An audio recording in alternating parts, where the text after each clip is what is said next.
All right, friends, don't worry. You didn't think we were going to get through a week without doing a little PGA DFS around these streets here at Stochastic.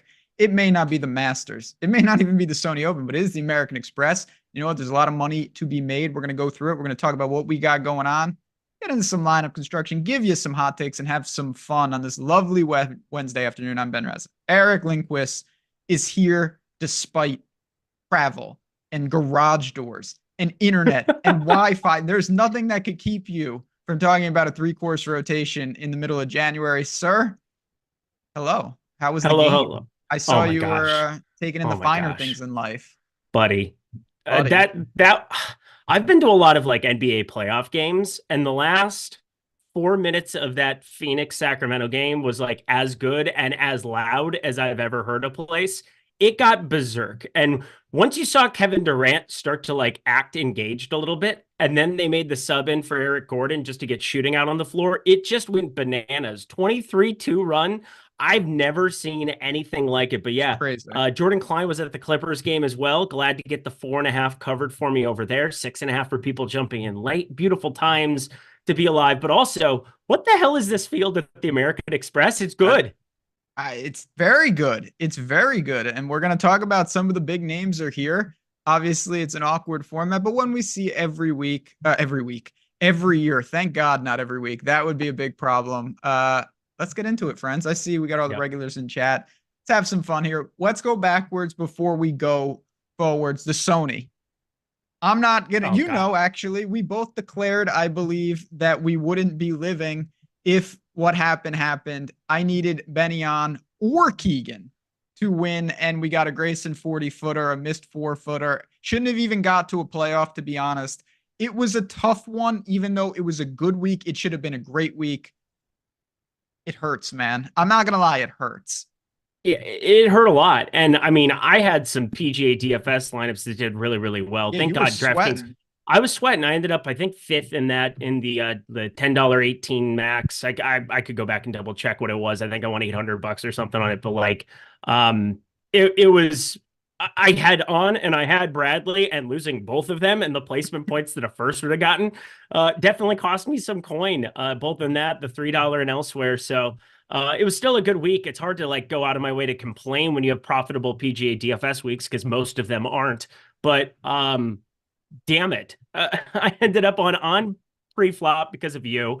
I ended up betting Bradley after some of the ball striking stuff, and the putter. He just gets so insanely hot with the putter from time to time, and to watch, you feel good for the guy because Grayson Murray got completely lambasted by Rory McIlroy last season at the players meeting.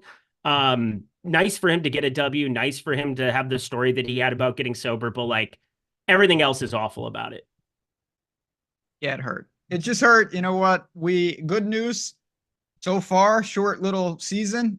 We've been on it. Tools have been awesome. Been loving them. We're going to talk about them as well. It's really been good on the betting side of things. But man, I wanted that outright. That's a season maker early in the year. Yeah. But we're going to get one this week. So we talked about the Sony Open. I really don't have anything else to say about it. I think on a macro level, I would prefer my guys to have played either the Sony or the Sentry. I want some reps in Hawaii. We go to the mainland here. Any other recaps about the Sony? To me, it played as we thought. Very scoreable. Yeah, and we are. They were who we thought they were a Yes. little bit. Denny. Little Quote the Denny desert. rip to my former Viking guy. I know Yeah. he made the quote in Arizona against the Bears, but still, those are the things you remember when you're a kid. True. I remember that. I remember the Bears being who we thought they were, and this field isn't who we thought it was. But we're gonna go No. to the courses first. That part is true. We do know about this. So just for people who may be tuning in and they're hopping in, they say, I want to play a little DFS and I'm not paying attention. Well, please pay attention to this. We're talking about a 3-horse rotation. Everybody gets 54 holes. So there is a cut, but even if your guy is cut, he will have an extra 18 holes than he normally would. Everyone plays each course once, then they go back for the obviously on Sunday standard cut. Talk to me about this. It looks like there's going to be a lot of par fives. They're short attackable par 72s. What do you make of the courses, plural? Yeah, so I think when I talk about it, between the Pete Dye Stadium, between La Quinta, between Nicholas Course, these are the three courses I've played the most out of any PGA Tour rotation. I've been fortunate enough to play Kapalua Plantation a couple of times. Been fortunate enough to play Riviera once. Been fortunate enough to play a lot of spots, one time, two times across the PGA Tour. I've played La Quinta Country Club probably a dozen times, and I've played PGA West, so the stadium course specifically, the Pete Stadium course, played that about 6 times, 7 times. Nicklaus course only played twice, but it's the easiest of the 3 traditionally. La Quinta, that's a place that you can really go carve out a number for yourself as well.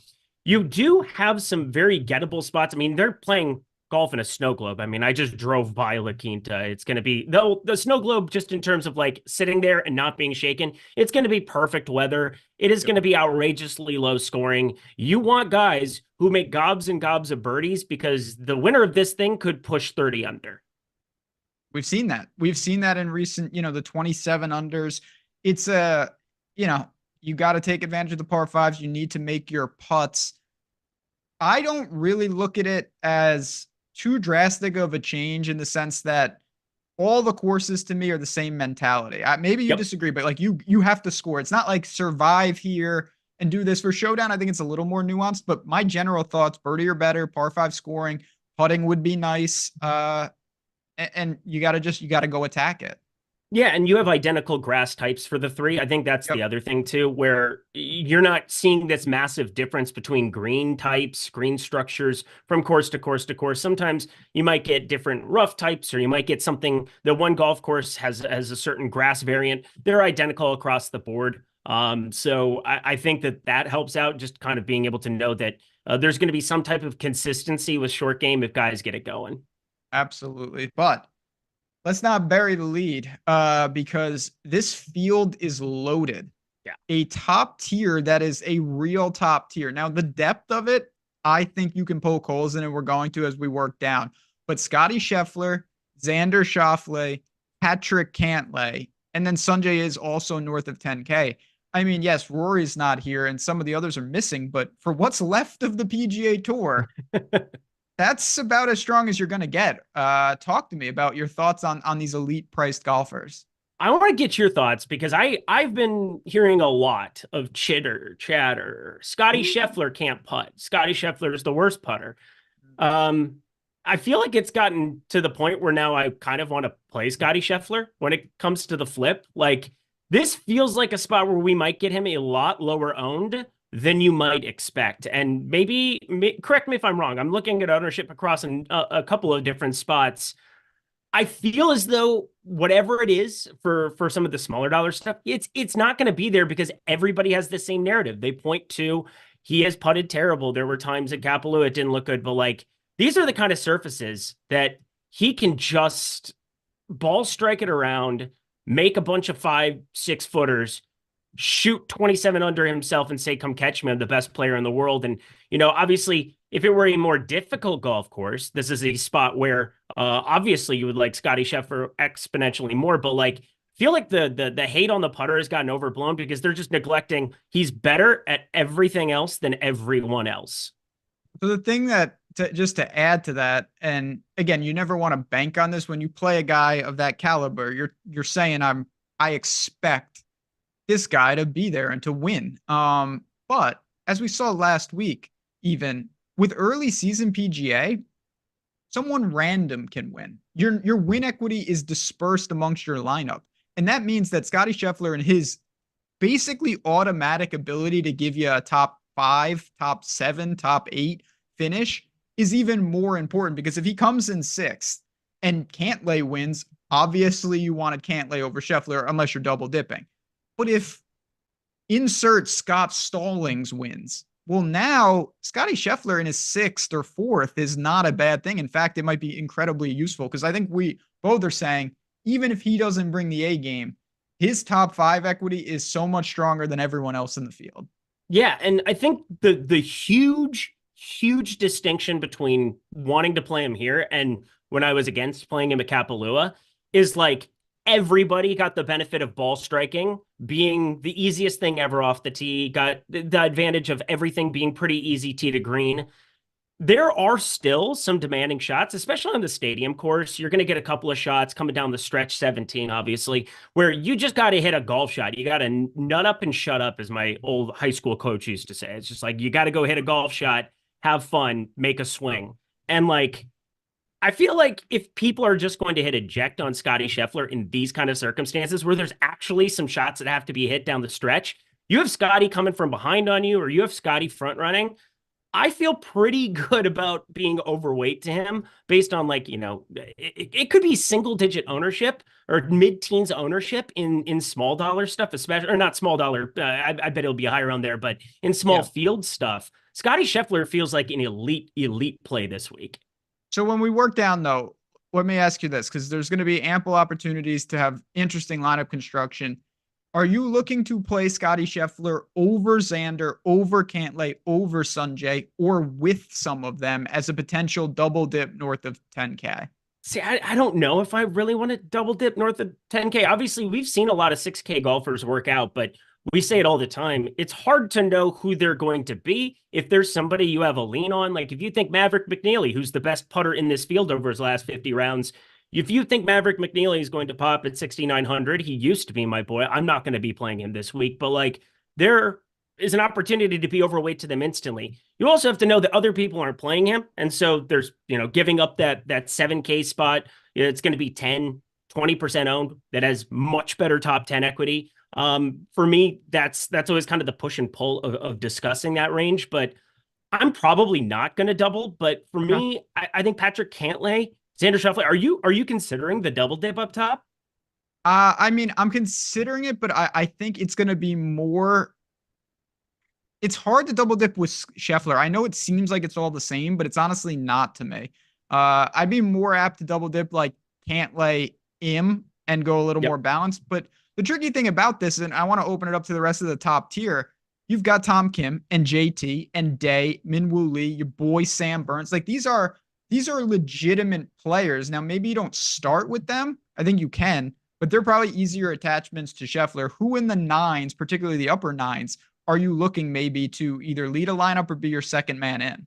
JT Poston. I mean, he's going to be chalk. I don't care. I just keep playing him. He's playing so damn good, and he is really so damn good. Talked about it coming into the fall or into the summer. I mean, this is just one of my guys. I mean, he's been one of my guys for a long, long time. Cashing it outright once upon a time at the Wyndham. It was John Deere ended up hitting that one too. So like I've been there for some JT Poston goodness in my life, but I will say he's going to be insanely popular, but like I kind of don't care. I kind of don't. Maybe I need to start figuring out a different plan of action with the 8K range, because there's some chalk there that I'm probably going to gravitate towards as well. But like, God, is JT Poston playing so well. And this just feels like another spot where you roll the rock and you make a lot of birdies and you like easier setups and kind of checks all the boxes yet again. Played a ton of him at Sony. Don't see a reason to hit eject now. It's hard to argue with that. I think across all FanDuel, DraftKings, no matter where you're playing, I think that's a guy that you can work around pretty nicely. I think where it gets trickier is like a guy like Justin Thomas. I said right off the top, I really would prefer one, if you're a top 50 player in the world, you got to play at the Century, you could play at Sony. JT is one of the better players in this field who didn't play at either. Do you say, okay, it's JT, like I'm just going to buy him, and Minwoo Lee are kind of the wild cards up there. Do you have a take on either of them? He played really well in the Bahamas for what it's worth. The Hero World Challenge, talking about Justin Thomas, that is 9,800. That's like 30 dudes out playing exhibition golf. It was nice to see Tiger hit a golf ball around, but like, I don't know. I keep seeing the odds fluctuate like 20, 25 to 1, 20, 25 to 1. It's gone back and forth like all week with him. I think on DK it was like 22 to 1 when I left Arizona, but I didn't end up firing anything with him from an outright perspective. I don't really see myself getting to a ton of him.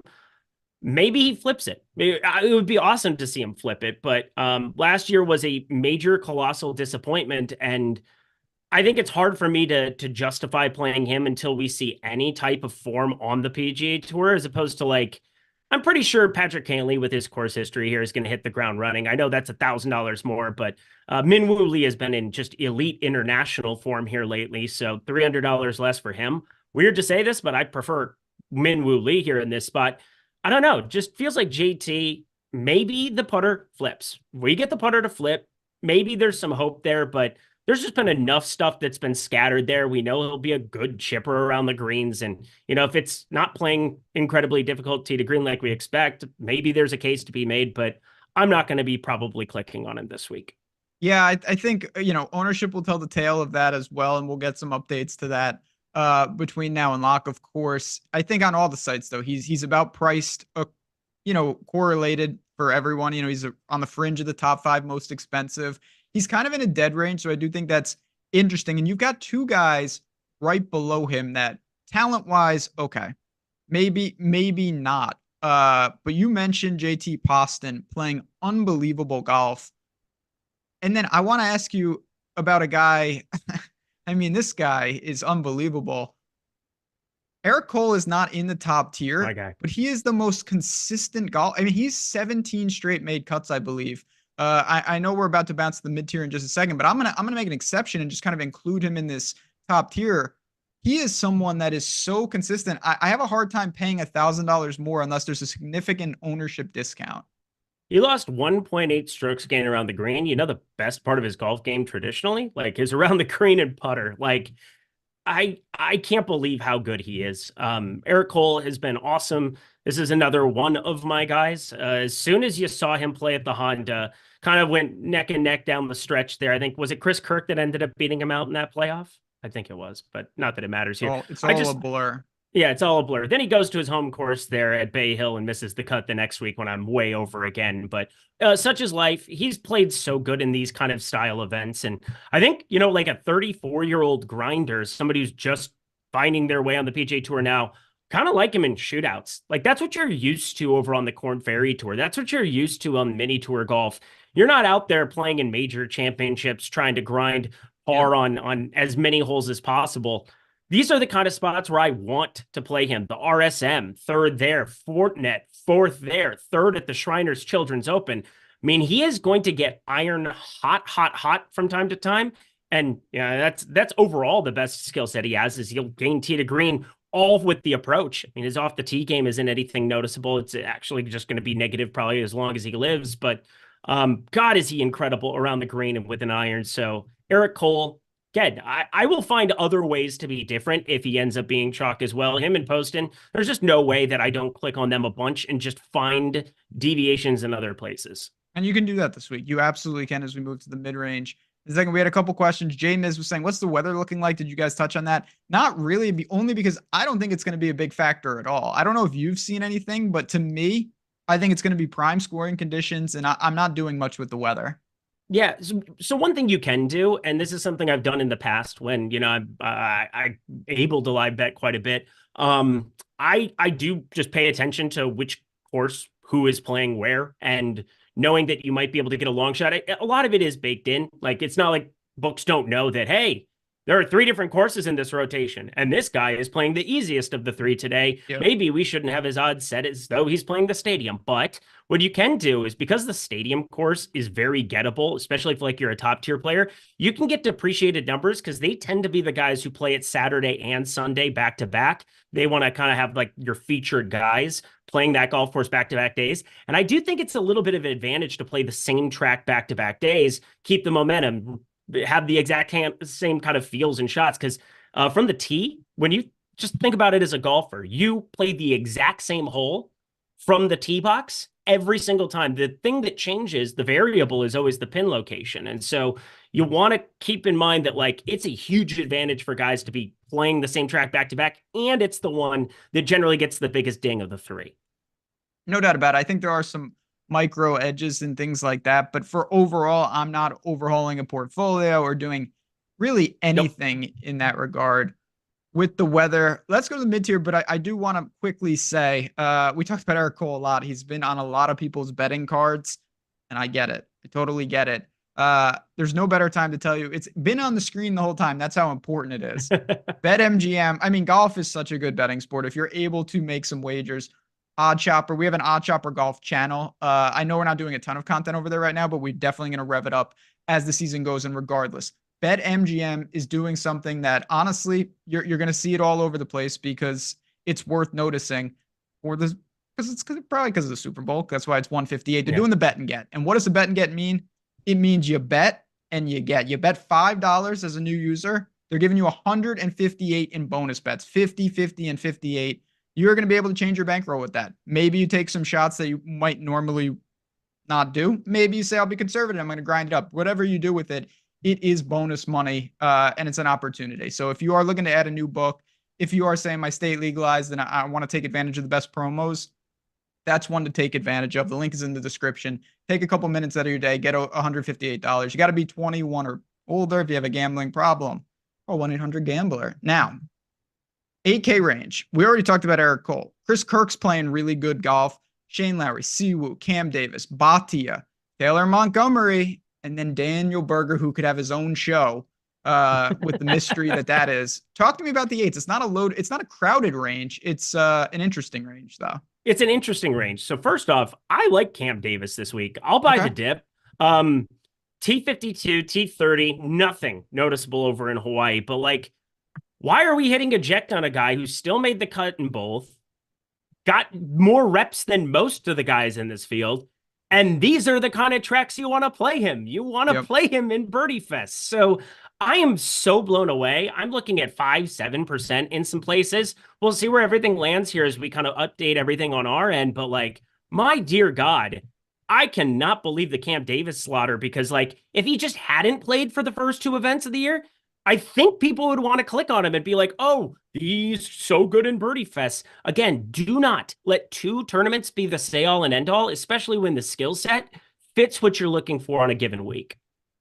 Couldn't agree more. Not just with, I do like Cam Davis, but more so just the premise of, you're talking about 4, 6, 8 rounds of golf early season. And if you start thinking like, this guy, oh, he's not in form, or this guy's amazing, you're really going to be chasing right off the bat. So Cam Davis is that type of player. He's reasonably priced across the board, 9,700 on FanDuel, mid-8s here on DraftKings.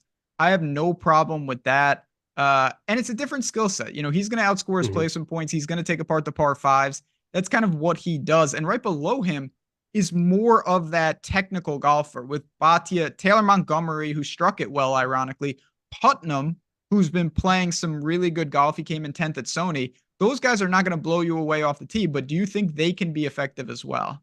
Yeah, Putnam was awesome the other week for me. I just needed him to finish off well. He ended up being a lot chalkier than I anticipated. Such is life. Was happy to have him on that kind of a golf course. This one, maybe a little bit as well, although for me, I kind of gravitate towards other guys in the range, and I want to get one, like, are people going to actually click on Adam Hadwin this week coming off of a miscut? So it was such a bad miscut too. Like, he melted late on Friday. He has such good course history here. Second, third, second in 17, 18, 19. Hasn't been as good lately, but like last year he gained in every single category. Just didn't really finish it all together, but 18th, nothing to like sniff at. I do think that he's not going to be, in my opinion, like sneaky. But having a lot of people take notice at Taylor Montgomery, I think will draw some of that. You know, you've got Taylor Montgomery a couple $100 cheaper. He had 20 more birdies last week. He came in 13th. I think people are going to click that name as well, maybe creating some leverage for Bhatia and Hadwin. He gained 7.1 with the irons. I know. I can't. If you can't get him to finish top 10, gaining 7.1 with his irons, and that's like the thing you're worried about, for like, he can't hit it better. He was flat with the putter, and we generally expect him to gain 2-3 with the putter. So I guess you can make the case that there's some push and pull there. Everybody talks about this being a putting contest, but Taylor Montgomery is probably my least favorite guy to click on the entire PGA Tour. Like, I don't think I've ever clicked on him once. He finished 5th at this event last season. If you want to point to something else, like a 3rd at the Fortinet, 9th at the Sanderson Farms, you know, had some pretty good form in 2022 during the fall swing, had some pretty good form during the fall swing here, finishing up with that 8th at the RSM. But like, I think he's just getting too much attention for what I believe his ball striking is long term, which is not good. Yeah, so he's someone that I really believe has utility in the right spots. I'm just not sure it's this. I had a little last week. I think he's a pretty interesting bet at around 50 to 1 because he's got that gear. But I think that Taylor Montgomery's game is still, I'm not overly sold at where he belongs in the big picture. And we're talking about making cuts here. So is he playable? Obviously, all these guys are I playable, but I prefer Cam Davis. I prefer Batia. But I played him man, at one place ever. So, okay. So I'm looking through. So I take like notes of things that are just yeah, I interesting. do And that I, too. I just sorted, I just put in Taylor and took a look at what I had for it. Last time I played Taylor Montgomery, he shot 75 at the John Deere and missed the cut. Sounds So about right. 75, 72. Thanks for coming. Have a nice day. Thought that fit his skill set pretty well. Guess not. Yeah, so I know exactly what you're saying. For me, it's like if he can gain 7 with the irons from time to time, you're going to see him win because he's that good of a putter. But like, you still got to get it around a little bit here. There's still Yep. a little bit of trouble lurking there at the stadium course to be playing 2 rounds over there and still have him go berserk. He doesn't exactly hit it short. I think that's like a misconception of him. He still moves it okay relative to other guys, but geez, I can't click on him this week if he's going to be double digit owned. I hear you. I do. As we kind of work down, I have to just ask and listen, I think we're all, or at least this is how I'm taking it. No matter what you hear about Daniel Berger this week, I think you have to treat it with a sense of an unknown. Guy's coming off major injury and he's back in business here. Are you waiting and seeing? Are you saying he's not going to be 8K in a field like this in the future? How do you approach such a random situation? Yeah, we had the same situation last week with Will Zalatoris, and now Yes. we have the same situation yet again with Will Zalatoris. Um, I don't know what I'm going to do with him. This would be a spot you would want to play Daniel Berger, right? Like this would In be theory, in yeah. theory, just a bunch of irons can get just absurd hot with that tailor-made putter. I don't know if he still has that Spider X that he used to putt with. I'm sure he does. That thing worked, but he's a good player. It's gonna probably take him some time. Same thing with Will Z. He's a phenomenal player, top 10 player. It's probably going to take him some time as well. Daniel Berger, 20 months off. Will Zalatoris, he's been doing some short game work here over the summer from last year. He's had a little bit longer than Daniel Berger has, but God, it's really hard to talk myself into either of them in like a meaningful way, unless everybody's hitting eject. And I know I was talking about the 6K range where it's like, oh, you can easily get leverage on certain things. I would rather get leverage on Berger and Zalatoris because they're just they were once upon a time elite players and they're no longer priced like it. But I think on a birdie fest, it's less appealing for me to fire it up as opposed to like if they were 65 and 6,300 at the Open Championship or something. So yeah, I think my problem, and again, some of this is why the tools are so important, is going to be dependent. If for some insane reason, this is not going to happen. If Daniel Berger was chalk, I would obviously fade him and live with the results. Yep. But if it's the opposite, and I think this is more the truth of what we're going to get, if everybody is coming off a Will Z situation and there's Taylor Montgomery there, it says, Daniel Berger is going to be 1% owned. Do I think I can take some flyers? Yeah, I do. But overall, single entry, 3 max, Daniel Berger is not for me this week. I think this is a long injury. Like, whew. What ownership level? I think this is probably the best talking point, best way to look at it. What ownership level would you be mad at yourself for playing Daniel Berger? I'd say over 10%. So anything less than 10, you think that you would want to click on his name at least a little bit. Potentially / I wouldn't be upset. If he's 7% okay. and I play some, I'm not going to be angry with it. If he's 13%, 16%, and I have a healthy clip of him and I get over, I'll be pretty upset, to be honest. I don't think that's a good idea this week. Yeah, so for me, I look at Putnam and Berger, and they're just driving me berserk. I'm in my feelings. I'm so happy with Andrew Putnam in a good way. Just finding his way to that T10 64 on Sunday, but like if he ends up 20% to Berger's 2, I'm going to feel like an idiot. Yeah, I would too. I think 15-10, I would be all right being on Putnam pretty heavily. I would as well. And there's just so many other players. Like we're We'll go to the second half of the mid-range right now, upper sevens. Steven Yeager, he says to Eric Cole, I can do what you're doing too. The guy hasn't missed a cut in like a year. He's got 18 straight, I believe. You've got Bo Hostler, Noren, Pendrith, Billy Ho, Aaron Rye. I've seen some sharps on him as well. A lot of names and some guys that are in form to start the season. Who in the upper sevens caught your eye? Finally, I get to play my guy Aaron Rye. I haven't played him yet, and I think I'm going to be talking myself into a little bit. I talked about him a little bit last week where, we've seen him pop in like 2-man events. Hard to really know what to take from like the 2-man stuff, but he definitely was striping his irons from the last 2 years, I believe, that he's played in that event where I've watched him. But the RBC Canadian, that's kind of been the thing that held him down for me. That third place in 2023 here last year. Awesome playoff that we had with that Fleetwood deal too. The Canadian guy that won, I can't remember off the top of my head. But either who, we are looking at this week for the American Express. I think the irons are just one of those things where like it feels like an underrated skill set for me to go out and pair guys here, because everybody wants to pair the putter. And for me, a guy like Aaron Rye, you're probably stealing if you get him to game 2 or 3, but he can do it. Did it at the Rocket Mortgage, more of a shootout. RBC Canadian, more than a shootout, more of a shootout. Valero, shootout-esque. I mean, TPC San Antonio's got a little bit of teeth from time to time, depending on the wind, but I look at the putter. If I get flat to 1 or 2 with Aaron Rye, across the board, I think he's going to be better than a lot of guys in the range, that just about everybody in the range, I would say. And coming from the Euro background, now having a year or 2 under his belt here, I think that there's people kind of hit eject if they don't see it right away. Sometimes it takes you 2 years to kind of get situated, get used to the course rotation. So like he at least played here last year. He missed the cut, but I think for me, I just keep finding him to be an appealing option to click on this week, and pairs nicely with like the Scheffler. I mean, he's just good at everything outside of putting. Scheffler or other or iron extraordinaires. I've talked myself into some Shane Lowry this week, so that's going to go very, very poorly for sure. That's a dangerous game. Yeah, I mean, we had a couple questions about like really good ranges to target for single entry. I think this range is my answer, actually. I think Jaeger's playing consistent golf, no issues there. Thought Noren was fine last week. I think he's shown the ability to morph his game to go lower than you would think.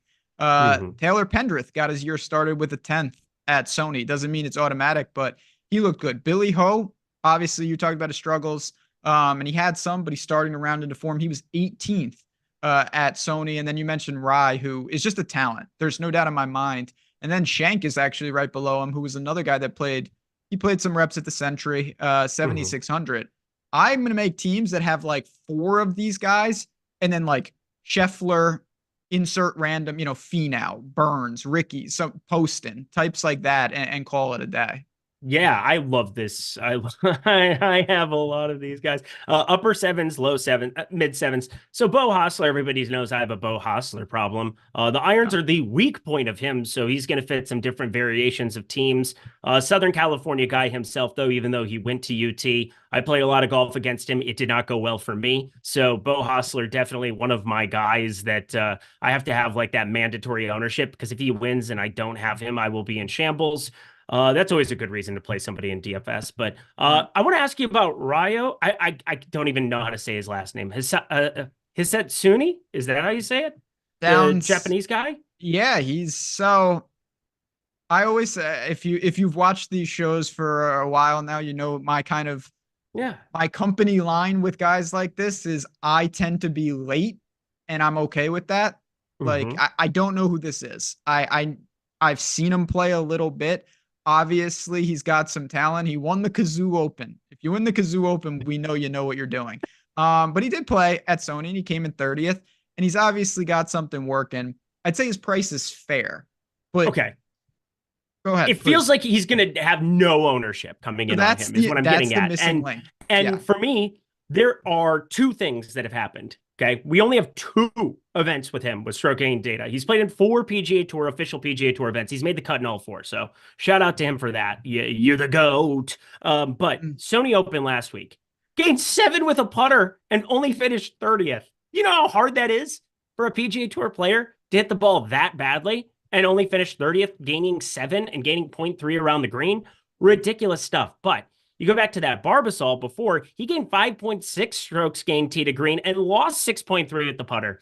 This just feels like a heat check kind of dude, maybe, or we just got to accumulate a sample size because you could probably pick holes in just about anybody who has that kind of a skill set. But the nice thing is he is yet to miss a cut. This is obviously the best field that I believe he's played in over the course of his tenure. But like, you go to that Kazoo Open de France, you go to the Zozo T6 there, ninth at the Nedbank, which, you know, was kind of a nothing world tour event. But like, he's at least been on a streak of good play that I think is hard to really diminish at 7,500. And knowing that he's going to get no attention and we're going to see something of evolve as chalk here, I have my hunches that Nick Taylor will end up being more popular. The guy whose name eluded me as we were talking about his RBC Canadian win. You have Davis Thompson, who played awesome at this event last season.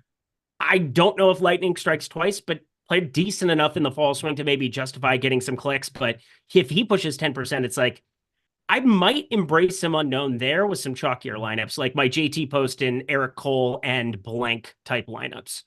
That's really what it comes down to for me. You just need to know what you're getting into in the sense that you don't know. I don't think you can draw many conclusions about how good or not good this guy is based on what we've seen. He has shown himself to be intriguing at the first of all, he's 21. I think that's important. Like when you're playing guys, I would rather have him be on the side of like, okay, he might be getting exponentially better with each start rather than like he's a journeyman who's now landed on tour and his ceiling is minimal. This guy could be amazing. And we want to keep buying, but he does have some competition as we work down. I'm gonna talk about, you have a Bo Hostler problem. The Bez problem that I have is incurable. Can't quit him. Bezuidenhout over and over and over. Now we haven't seen him. He was also playing, you know, he's playing in South Africa. He was third at Alfred Dunhill. We know he can roll it. We know he can do it at times. He was sixth at Sanderson Farms in swing season. I like the price, but it is Bez, and he needs to tidy up the off the tee game. That is where he gets himself into trouble at times. Yeah, my favorite play relative to ownership is sitting right below him here, and so we'll see kind of where I end up at it. I mean, everybody knows that the same number, Austin Eckroat is my dude. I'm gonna click on Austin Eckroat again. What a whimper he went out with over the weekend. 69.72 after 65.66, putting himself in the thick of it. Pretty awful little Sunday, but that's only one round, and one round does not a player make. Pascal Siakam traded to the Pacers. There we are. That officially came through. Okay. Anywho, back to golf. I'm in love with like this $7,100 range. Bavon, I'm probably not going to end up clicking on in any capacity, but like Ben Coles is just chalk. And now he's not going to be chalk because he finished T52. I don't know what people are doing. This feels like I'm just going to have all of the Cameron Davis and Ben Coles a week or two after everybody had both. The guy won the Corn Ferry Tour. The Corn Ferry Tour is basically shootout after shootout after shootout. Then they go to Indiana and play like the hardest golf course under the face of the sun. And then, you know, get on the PGA Tour. Ben Coles just won Corn Ferry Player of the Year. Everybody played him last week. And now nobody's playing him this week because the field's gotten better. But the golf course fits what I think he's going to do better than last week did. This is going to be a 25 under, 28 under, 30 under type shootout. Why are we not playing Ben Coles this week? So I love that strategy. First of all, this is something I've mentioned as well. Like when those guys, there's a difference between a mindset of, you know, limit mistakes, center of the green, up and down, smart, clean golf, and I gotta go and attack. And you just look at the splits. Ben Coles is another guy. Easy courses with calm conditions is exactly what you would want with him. And it's not a coincidence that he's been playing in fields where if you don't shoot 65, you're losing strokes to the field in some of these events. It's a really good mentality to have early season golf. A couple names for me before we get into the dumpster. Patton Kizzire, I think he can go low at times. We've seen him do that with the putter. Just has to heat up. There is a world where Higo is a mega mind genius play. I don't think it's this world though. Nope. Okay. I'm the Higo whisperer. Allow me to tell you it is not a Higo week. Good. That makes me happy because I didn't want to play him to begin with. Good. You don't have to worry about it. There was one shimmer of light in a dark world, unless the driver flips back in a pretty pronounced way, because he went berserk with the driver to start off last season. I don't think we need to touch it. That is the Higo cheat code. Yeah, he is a cheat code at times. But other than that, until we crash into the sixes, I don't have a ton else. Like I said, I like that upper to mid sevens a little more. You've got Bez. I'm going to tail you on this Ben Coles character. And I don't think he'll be, very, very highly owned. That's about all I have. Pavone, I'm not chasing. Hubbard, I'm indifferent. Anything else for you in the low sevens? Yeah, I'll have a little bit of Michael Kim. Again, somebody, Okay. a Cal Golden Bear making waves on social media, great putter. Obviously works really, really hard on his game and hit the ground running at some point for one of the more highly touted amateurs coming out of amateur golf. Just hasn't really found his footing the way you would expect. But we saw some form in some of these type events. The Charles Schwab finished sixth. That's more of, just your straight up colonial iron type place. Wells Fargo, obviously a more difficult track for sure, but fifth at Puerto Rico, you're going low there. 11th at AT&T Pebble Beach, you obviously are hitting irons pretty well there, rolling your rock. There are some reasons, I think, to take some shots on him, and just kind of like the entire range in general. I mean, Pavon, I'm not going to like besmirch it. I just want to see it more stateside, if you will. If I'm late to the party on him, I don't think that'll ruin my week. But yeah, 7,100, 7,200 with like a little bit of Mark Hubbard in my life too. This is a range that I'm getting to quite a bit, and I'm kind of required to because I'm way overweight to Scotty Scheffler this week. Because again, nobody wants to play Scotty Scheffler. Sounds good to me. It's going to be, you might have to go even lower, which is where we're at right now with the salary savers. One other quick thing. We like to tell the people what's going on, and you've heard us mention this. We mentioned it last week, and I know a lot of people took advantage of it, and I hope we saw the screenshots. Our NFL Sims, because it's the playoffs, we have reduced it to a $99 package. It's going to take you all the way up through the Super Bowl. But in addition, want that and you sign up. You're getting this week of the PGA Sims included. So if you want to test them out today, this is the last day to do it. So it's now or never if you want to have that stuff for the Super Bowl, for the playoffs, and to say, you know what, the PGA season isn't in full swing yet. Let me see what these Sims are about. Like I said, everything's going to get updated and we're going to be rolling.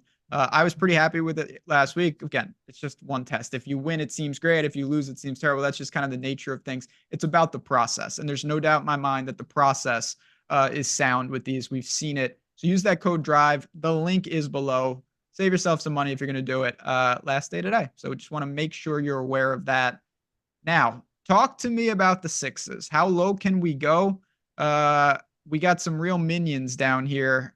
I'm not sure where I want to go, to be honest. Might blindly click Chris Gotterup again because I miss him. I haven't seen you in a long time, Mr. Driver Extraordinaire. But yeah, got his card. Simikawa. Who the hell is that guy? I have no clue. That's Simikawa. That's a great last name though. Sweetness. Do you want to click on some Carl Ewan? Do we want to chase? Because the numbers are pretty good. Fourth at the Bermuda from the tail end of last season as well, sandwiched in between a T68, which is probably what you're going to get when you click on him now. But like, the guy was like a shot or two that got a little wayward. Obviously, that shot he hit on 18 was absolutely garbage, and the fact that he got a drop where he did was absolute garbage. But like, he played pretty damn well, and yes, he did. We'll see. I'll probably click on Bobby Mack again, even though last week I didn't even know he was in the field until we got to the 6K round. And I was like, why is Bobby Mack here? He wasn't in my Sims. And then I just ROI boosted him to shit. And it is what it is. But like Robert McIntyre, I will click on a little bit as well. I honestly don't have a ton of interest like going below 6,600, 6,700. Scott Stallings, I have like one share of, but that's not going to do anything for me. Yeah, I don't really find a reason to have to go dumpster diving this week. You just have a much more loaded field. The guys who are 10K, 9K are now 8K, 7K, so on and so forth. Some guys got boosts up because, it's just what it is. But like, I'm pretty convinced that you aren't finding anything sub 6,600 that's going to work out optimally or in a winning lineup of any kind. It's pretty dire, to be honest. I think that this drop off, that's why I said at the beginning, the depth of this field, I think, can be challenged, not the top of it. Some names I at least want to throw out there. I thought Toasty played fine. The Argentinian, he made the cut. He fell. He had a 77 in round 3. You do that at a shootout, you're done. Other than that, though, he was solid. He still had 19 birdies. He was sixth at the Corn Ferry Championship. He's going to make cuts early in the season. There's no doubt in my mind. There are some names here in terms of just people we recognize from Charlie Hoffman. Johnny Vegas is down here. Adam Long, a former champ. Joel Dahman is 66. Now, I know his putter has been broken, but he did make another cut. He was seventh at Shriners during swing season. These are names I think you can consider, but I don't know how often I really want to land in the mid sixes, and I don't see anything at the bottom of the sixes. I mean, Ches is down there, but do I really want to click Chez's name here at 64? Yeah, for Dahmen being a guy that is a desert dude, Las Vegas and local, he's missed the cut 3 times playing here. He's been terrible here. I think that's pretty problematic. And I think there's something to be said. And I don't know this for sure. All I know is that going and playing golf in Palm Springs is kind of its own thing, because you either really like it or you really don't. And what I'm getting at is like the putting, like hitting putts on those surfaces are just different than hitting putts anywhere else that I've ever played golf in my life. When you go to Palm Springs, it's almost like its own specific. It's like a POA, but they're slicked out at times. They're slower than you think they should be at times. It's just it can be its own little beast. And Joel Dahman, if he likes like just the true Bermuda, that is not what you get in Palm Springs. And, you know, I know Bermuda surrounds the greens. I know that it's an entire thing, but like, I think for me, Joel Dahman's pretty appealing as a desert golfer on Bermuda. I know that seems like a weird differentiation to make, but it's me just trying to find logic into why the hell he's missed the cut here 3 times when the fields haven't been this good. And now you put a good field out there and I expect him to play well. I do not expect him to play well. Nate Lashley, I don't hate that shout out for what it's worth. I think Nate Lashley, I believe you said his name just a second ago. He played at the Sony. Who cares if he missed the cut there? Like that really doesn't mean anything to me. We've seen him kind of floating around top 10 land here a little bit. 3rd at a Puerto Rico last season, 7th at the Sony Open coming off of last season before a missed cut. So he's seen the golf course a little bit here. He just feels like one of those guys that I like the skill set. Obviously, it's just approach around the green. Hopefully the putter can show up to some extent, but like never really hurts you in any kind of a category outside of the putter from time to time. And that's something that we saw some serious form with over the spring season, the summer season last season. So if you can get it jump started a little bit quicker here, having some familiarity playing here, that's probably as low as I'd be going. Yeah, I just, again, I don't really see the need or what you're getting for really diving here. Let's see. Pick 2. Hollywood Hoagie, Adam Schenk, or Noren. I'm mad at Tom Hoagie. I could have won some stuff if he found a way to make that cut. He finished 1 under, and I was in so much pain because I had a lot of 6 of 6 last week. I think a lot of people did in small dollar stuff, but like, frickin' Tom Hoagie, if he got through on one of those lineups, I would have won something really nice. But I'm still going to have to go back to Hoagie. He fits the skill set that's kind of not being utilized as much by the field here this week. I'll go with your boy Noren. I think Noren sounds like some fun. Do you like Adam Schenk at all? I do. I would kick out your boy Hoagie. Okay, I would have Noren 1. Me. Yeah, it's close. I would have Noren 1, and the other 2 you could flip a coin, but I would go with Schenk. Okay. Yeah, it's tricky. Player pool size, that's always a tricky question because it's really about risk tolerance. Like if you lock a guy, then you can spread pretty wide and spray and pray at the bottom, or you could go very balanced, have like 6 guys at 40% and then a couple attachments. So I wouldn't worry about it as long as it profiles. It's really just case by case basis for me. Yep, case by case basis, and I would say event by event basis too. Yeah, I mean, if there is a piece that you feel very confident in the mid range or a cheap end, those are the guys that if you can get some leverage, if you can be overweight to a guy that comes from obscurity, awesome. Like Scotty Scheffler, I keep saying, oh, he's so low on. He's going to be in a quarter of the field's lineups in large field tournaments. He's going to be probably a little bit lower. Like I think there's a real chance that he ends up lower for like the first time ever as you go down in like in like small field stuff. Generally, you see Scheffler up to like 40% or something, but like when you're just talking about player pool size, it dictates like, well, how chalky do you need to be? How many people are in the tournament? Like what is your risk tolerance? So many different factors. At the end of the day, every slate is going to be different. No doubt about it. And again, if you have more questions on stuff like that, at Eric Lindquist, at Raz DFS, follow us on Twitter. We'll be there. We're happy to answer any questions. And if you've made it this far, that like button for us. Make sure you're subscribed to this great channel. We're going to be at 100,000 subs soon enough, but it's hot take time for the American Express. We're each going to give a hot take, see if we can do some damage here. I'm going to get to mine right now. I'm going, my man, Christian Bezuidenhout. Yes, he's 110 to 1 to win the tournament. That might be too hot. That might be too crazy. He's 9 to 1 for a top 10. He's plus 360 for a top 20. I know that's not life-changing, but that is good plus money on Bez. I'm going to call for him to have a really good week. He's my favorite ladder bet where I'm going to sprinkle all the way up to his outright. Bez has a good week this week. Hit me with a hot take. All right. I'm going to go negative for the first time. I'm going to be a negative Nancy because it's something that I thought made some sense. I bet Tom Kim to miss the cut. I think Tom Kim sitting at 9,900. It feels like a click that, people want to make. It's comfortable. He wins a lot. He has these opportunities. He also plays some really flaccid golf from time to time. And you look at the around the green putter combination. If he had one of them that was lacking, I could maybe overlook it a little bit. But from time to time, that putter completely disappears. Not just looking at the Century Tournament of Champions from previous, but that is the most recent thing. He had won the Shriners. That was his most previous outing there. He gained 7.4 with the approach there, but his consistency is just not that of like an upper nines, low tens type player. And that's where he's priced at. So I'm very curious to see if his ownership actually ends up being where it's at around the industry, 12, 15%. Because I think that's just a full fade automatically. We have it. A little Tom Kim fade to close us out here. Again, we appreciate you guys.